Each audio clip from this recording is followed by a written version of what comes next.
Technician grade 1, technician grade 3, assistant loco pilot.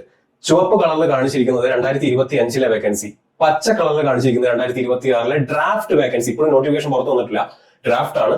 അപ്പൊ എന്നിട്ട് നിങ്ങൾ നോക്കി നോക്കുക, ടെക്നീഷ്യൻ ഗ്രേഡ് 1 183 നിന്നും 323 വേക്കൻസീസിലേക്ക് വർധനവുണ്ടായി. 140 പരം ഒഴിവുകൾ കൂടി. 6055 നിന്നും 6242 ഒഴിവുകളായിട്ട് ഇവിടെ വർധനവുണ്ടായി. അസിസ്റ്റന്റ് ലോക്കോ പൈലറ്റ് 9970 നിന്നും 11,000 പരം ഒഴിവുകൾ, 2000-ലധികം വേക്കൻസീസ് കൂടി. എന്ന് പറഞ്ഞാൽ ഡ്രാഫ്റ്റ് വേക്കൻസീസ് ഡിക്ലെയർ ചെയ്തിട്ടുള്ള ഈ പറഞ്ഞ 3 പരീക്ഷകൾക്കും വേക്കൻസി കഴിഞ്ഞ വർഷത്തേക്കാൾ കൂടുതലാണ് ഈ വർഷം വന്നിരിക്കുന്നത്.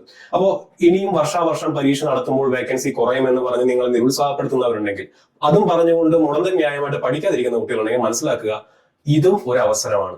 ഇനി ചിലപ്പോൾ ഇങ്ങനെ ഒരു അവസരം കിട്ടിക്കോളണമെന്നില്ല. 24 കണ്ടക്ട് ചെയ്തു, അന്ന് അത്യാവശ്യം ഒഴിവുകൾ ഉണ്ടായിരുന്നു. നിങ്ങൾ പറയുന്നത് ചിലപ്പോൾ അന്ന് പഠിച്ചിട്ടുണ്ടായിരിക്കില്ല, ചിലപ്പോൾ നിങ്ങൾ കോഴ്സ് കംപ്ലീറ്റ് ഉണ്ടായിരിക്കില്ല. പോട്ടെ, നിങ്ങൾക്ക് 25 അവസരം കിട്ടി, അന്ന് ഈ പറഞ്ഞ പോലെ ഒഴിവുകൾ കുറവാണെന്ന് പറഞ്ഞ് നിങ്ങൾ പലരും പഠിക്കാതിരുന്നു.